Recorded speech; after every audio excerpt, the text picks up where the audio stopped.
அரசு எதையாவது பொய்ய சொல்லிக் கொண்டே இருப்பார்கள். இந்த பகுதியில் பெரும்பான்மை மக்கள் இஸ்லாமியர்கள் வாழ்கிறார்கள். ஆனால் இஸ்லாமியர்கள் எதிராக இன்னைக்கு ஒரு காட்சியை உருவாக்கிக் கொண்டிருக்கிறார் நமது ஸ்டாலின் அவர்கள். ஆனால் உண்மையிலேயே இந்த பகுதி இஸ்லாமியர் பெண்களுக்காக முத்தலாக் சட்டத்தை கொண்டு வந்தது பாரதிய ஜனதா கட்சி மாண்புமிகு நரேந்திர மோடி அவர்கள் என்பதை மறுக்க முடியாது.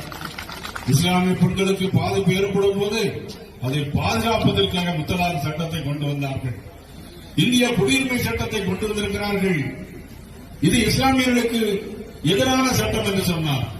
இஸ்லாமியர்களை நாட்டை விட்டு வெளியேற்றுவதற்கான சட்டத்தை கொண்டு வந்திருக்கிறோம் என்று சொன்னார்கள். திராவிட முன்னேற்ற கழகத்தை சார்ந்தவர் சட்டம் கொண்டு எத்தனை ஆண்டுகளாயும் ஒரு இஸ்லாமியர்கள் கூட பாதிக்கப்படவில்லை. நான் இந்த மேடையை பகிரங்கமாக சொல்கிறேன்.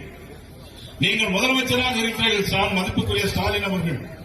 ஒரு இஸ்லாமியருக்கு பாதிப்பு என்று சொன்னால் நான் இந்த பதவியை விட்டு ராஜினாமா செய்ய தயாராக இருக்கிறேன். நீங்கள் தயாரா? எதற்கு போலி வேஷம் போடுகிறீர்கள்? கிறிஸ்தவ மக்களையும் இஸ்லாமிய மக்களையும் நீங்கள் சிறுபான்மை என்று சொல்லி பிரித்தாளுகின்ற சூழ்ச்சியில் இன்னைக்கு திராவிட முன்னேற்ற கழகம் முனைந்திருக்கிறது. காரணம் தெரியுமா? இன்னைக்கு தோல்வி சார் அப்படின்னு சொன்ன ஒரு தோல்வி. இன்னைக்கு அன்றைக்கு இந்திய குடியுரிமை சட்டத்தை எடுத்தார்கள். இன்றைக்கு சார்னா உங்களுக்கு எல்லாம் தெரியும்.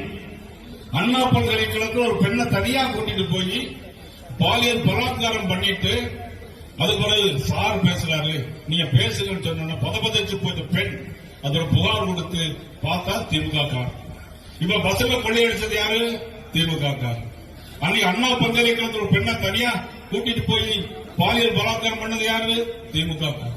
இதை மறைப்பதற்கு பல்வேறு திட்டங்களை தீட்டிக் கொண்டிருக்கிறது திராவிட முன்னேற்ற கழகம் என்று சொன்னால் உண்மையிலே மக்கள் ஏமாற தயாராக இல்லை. இன்றைக்கு வாக்கெடுப்பு 2002 வாக்கெடுப்பு நடத்தினார்கள்.